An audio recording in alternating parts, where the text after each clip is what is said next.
ሰላም እንደምን ቆያችሁ ውድ የአንከር ዜና ቤተሰቦች፣ ሰላም ፍቅር ጤና ባላችሁበት ድረስ እያልን የሰዓቱን ዜና ይዘን ቀርበናል። ህወሓት አሁንም የከባድ መሳሪያ ድብደባውን ቀጥሏል ሲል አንድ አፍታ ሚዲያ ዛሬ ጠዋት ባሰፈረው ዘገባ አስቀምጧል። የህወሓት ከባድ መሳሪያ ድብደባ መቀጠሉን ተነግሯል። ከሳምንት በፊት 6 የሚሆኑ አፋር መንደሮች ተቆጣጥሮ የነበረው ህወሓት አሁንም በአካባቢው የከባድ መሳሪያ ድብደባ እየፈጸመ መሆኑን ከፍተኛ ባለስልጣን ይፋ አድርጓል። ከዚህ በተጨማሪም የህወሓት ኃይሎች አካባቢው ከተወጠሩ በኋላ አንድ የአፋር ቀበሌ ለሁለት መከፈሉ ተሰምቷል። የአፋር ክልል መጋሌ ወረዳ ላይ ከደረሰው ጥቃት በኋላ ከቶንሳ ቀበሌና ከአጎራባሽ አካባቢ የተፈናቀሉ ሰዎች ብዛት 18000 ገደማ መድረሱንና 11000 ያህሉ እስካሁን ድረስ ድጋፍ እንዳላገኙ የአካባቢው ባለስልጣናት ለኢትዮጵያ ኢንሳይደር ተናግረዋል። የክልሉን ወሰን ተሻግረው ወደ አካባቢው መግባታቸው የተነገረላቸው የትግራይ ኃይሎች አሁንም ስፍራውን ለቀው አለመውጣታቸው ተገልጿል። የአፋር ክልል መንግስት ከሁለት ሳምንታት ገደማ በፊት ባወጣው መግለጫ የህወሓት ቡድን ሲል የጠራው አካል በመጋሌ ወረዳ የሚገኘው ቶንሳ ቀበሌ ላይ ጥቃት መፈጸሙ ይታወስ ነበር። ይህ ዛሬ የተሰማው ዜና በሁለቱ አካላት መሀል ያለውን ውጥረት ዳግም ከፍ እንደሚያደርገው ይገመታል። ከቦታው የተለያዩ መረጃዎች ሰብስበናል፣ በጥንክራችን ለእናንተ ይዘናል። አዲስ ከመጣው ከማርበርግ ቫይረስ ጋር በተገናኘ የተለያዩ መረጃዎች እየተሰራጩ ይገኛሉ። በኦሮሚያ ክልል ከአርሲ ዞን ወረዳ ሁሉቃ ቀበሌ ውጪ የተለያዩ ሰዎች ላይ የሞት አደጋ እንደደረሰ በተለያዩ ሶሻል ሚዲያ ላይ እየተዘዋወረ ይገኛል። እኛም ባደረግነው ማጣራት ከኦሮሚያ ክልል አርሲ ዞን አስኮ ወረዳ ሁሉቃ ቀበሌ 13 ሰዎች በማርበርግ ቫይረስ ሞታቸው መሰረት ሚዲያ ዘግቧል። ይህ መረጃ ዋቢ በማድረግም በርካታ ማህበራዊ ሚዲያዎችም እየተቀባበሉት ይገኛሉ። የክልሉ ጤና ቢሮ የዞን መምሪያ ባለጉዳይ ለማናገር ባደረግነው ጥረት በዞኑ አስኮ ወረዳ ሁሉቃ ቀበሌ ሰዎች በማርበርግ ሞተዋል ተብሏል። ጉዳዩን ተከታትሉቻል፣ ምንድነው የተፈጠረው ስንል ለጠየቅናቸው የአርሲ ዞን ጤና መምሪያ ኃላፊ አቶ ስልጣን ሐምዲኖ ውሸት ነው፣ ከማን እንደሰሙ ለኛ አዲስ ነው የሆነብን ሲሉ አስተባብለዋል። ሆኖም መሰረት ሚዲያ ከትላንት ወዲያ ባወጣው ዘገባ የተለያዩ 13 የሚሆኑ ሰዎች በማርበርግ በሽታ መሞታቸውን መዘገቡ ይታወሳል። እዚህ አካባቢ የሞተ ሰው ሳይሆን በሽተኛም የለም ያሉ ሲሆን ኢትዮጵያ ሰሞን አራቅጣችሁ ነበር ሲል ጠይቃቸዋል። እሳቸውም እኔ በአካል እዛው ነበርኩ፣ አምና ኤፒዴሚክ ታይፈስ ነበር፣ ያኔ መድኃኒት ሰተን ሕክምና ነበር፣ 3 ሰው ነው ህይወቱን ያጣው፣ ከዚያ ወዲያ ያለፈ የለም ብለዋል። የእሳቸውን ሙሉ ዝርዝር አቅርበናል። ብዙዎች እየጠየቆቻችሁን ነው። በማርበርግ ቫይረስ ዙሪያ መጨረሻው ምንድን ነው በሚለው ብዙዎች ማጣሪያዎች እንድናረግ ጠይቃችሁናል። በዚህም ዙሪያ ለእናንተ ዝርዝር ይዘን ቀርበናል። በአሜሪካ የተፈቀደው የኤችአይቪ መከላከያ ቢ2ቢ በአፍሪካ ሀገራት ጥቅም ሊውል ነው ሲሉ የአሜሪካ የውስጥ ባለስልጣናት ተናገሩ። የአሜሪካ የውጭ ጉዳይ ቢሮ ጋልድ ሳይንስ የተሰኘ መድኃኒት አምራች የበለጸገውን ራሷ አሜሪካ ከ5 ወራት በፊት ፍቃድ የሰጠችውን ላንካፓቪር የተሰኘ የኤችአይቪ መከላከያ ክትባት አስዋቲና ዛምቢያ መውሰዳቸው ገልጸዋል። የኢትዮጵያን ጨምሮ ከሳራ በታች ላሉ ሀገራት መልካም የሚባል ዜና ነው። ስለ መድኃኒቱ ሌተስት ያሉትን መረጃዎች ለእናንተ ሰብስበን ይዘን መጥተናል።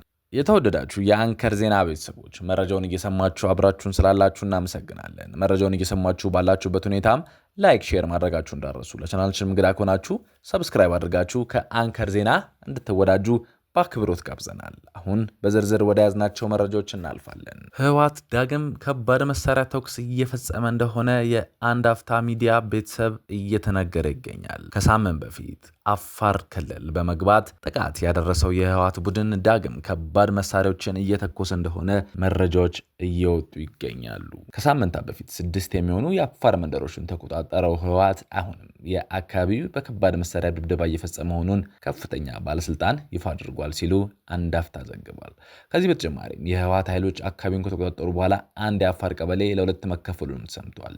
በአፋር ክልል መጋሌ ወረዳ ላይ ከደረሰው ጥቃት በኋላ ከቶንሳ ቀበሌና ከአጎራባች አካባቢው የተፈናቀሉ ሰዎች ብዛት 18000 ገደማ መድረሱንና 11000 ያህሉ እስካሁን ድረስ ድጋፍ እንዳላገኙ የአካባቢው ባለስልጣናት ለኢትዮጵያ ኢንሳይደር ተናግረዋል። የክልሉን ወሰን ተሻግረው ወደ አካባቢው መግባታቸው የተነገረላቸው የትግራይ ኃይሎችና አሁንም ስፍራውን ለቀው አለመውጣታቸውም ተገልጿል።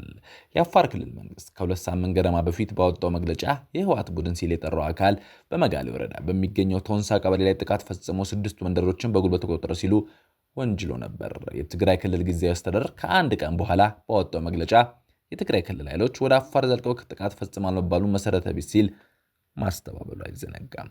ጊዜያዊ አስተዳደሩ ይበል እንጂ የትግራይ ኃይሎች ተቆጣጥረዋቸዋል በተባሉ አካባቢዎች የሚገኙ ነዋሪዎችና ባለስልጣናት ታጣቂዎች ጥቃት መፈጸማቸውንና አሁንም ስፍራውን ለቆ አለመውጣታቸውን ለኢትዮጵያ ኢንሳይደር ዘግበዋል። አንድ የቶንሳ ቀበሌ ኃላፊ የትግራይ ኃይሎች ሲል የጠራቸው ታጣቂዎች ከሁለት ሳምንት በፊት የያዛቸውን ከሚልኪ ዋርዋ፣ ሚላ፣ ከረፍቱ፣ ከአሶበር እና ከረሙአጋ የተባሉ አካባቢዎች አሁንም በእነሱ ቁጥጥር ስር መሆኑን ገልጿል።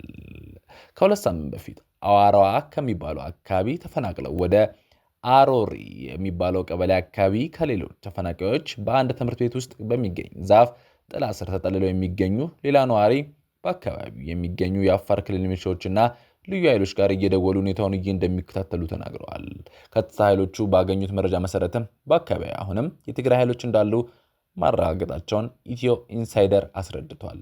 በተመሳሳይ ቦታ ላይ በ8 ልጆች ጋር ተፈናቅለው የሚገኙ ሌላ አካባቢ ነዋሪ ከትላንት በስቲያ እሁድ ወደ መኖሪያቸው አቅራቢያ ተጉዘው አሁንም በስፍራው በትግራይ ኃይሎች ቁጥጥር ስር እንደተመለከቱ አይን እማኛቸውን ሰጥተዋል።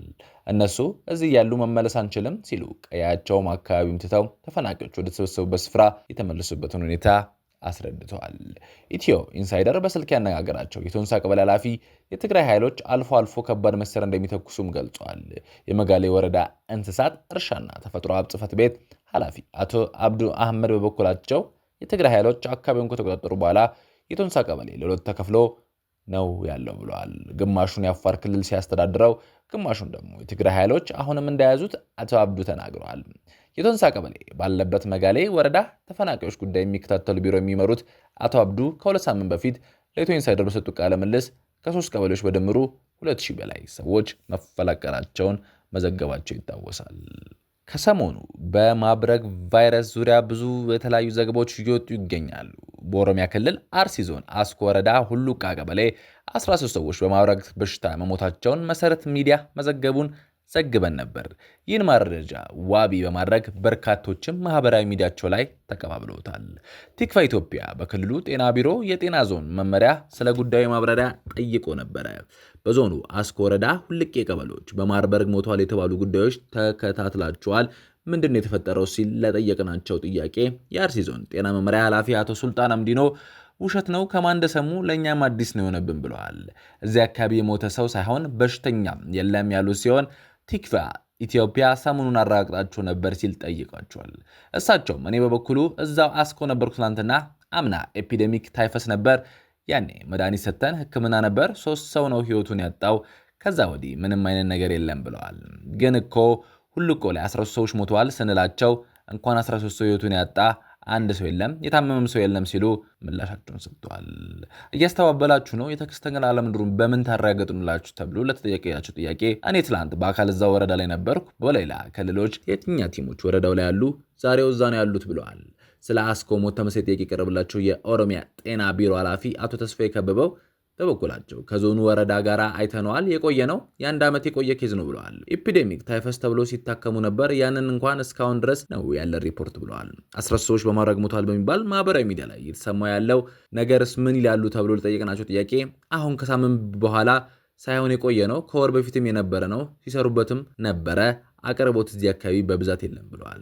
ሳኒቴሽን የሃይጂን አቅርቦት ችግር መኖሩን የገልጹ አቶ ተስፋዬ እዚህ አስኮ ወረዳ ብቻ ሳይሆን በምዕራብ ሐረርጌ ኬዞችም ህብረተሰቡ ዘንድ ገብተው የግልጽና መጠበቂያ ሲሰጡ ነበር ሲሉ ተደምጠዋል። የተወደዳችሁ ተመልካቾቻችን ለሰዓቱ የያዝናቸው ዜናዎች እኚህን ይመስላሉ። የዩቲዩብ ገጻችንን ሰብስክራይብ፣ ሼር፣ ላይክ በማድረግ አጋርነታችሁን አሳዩን።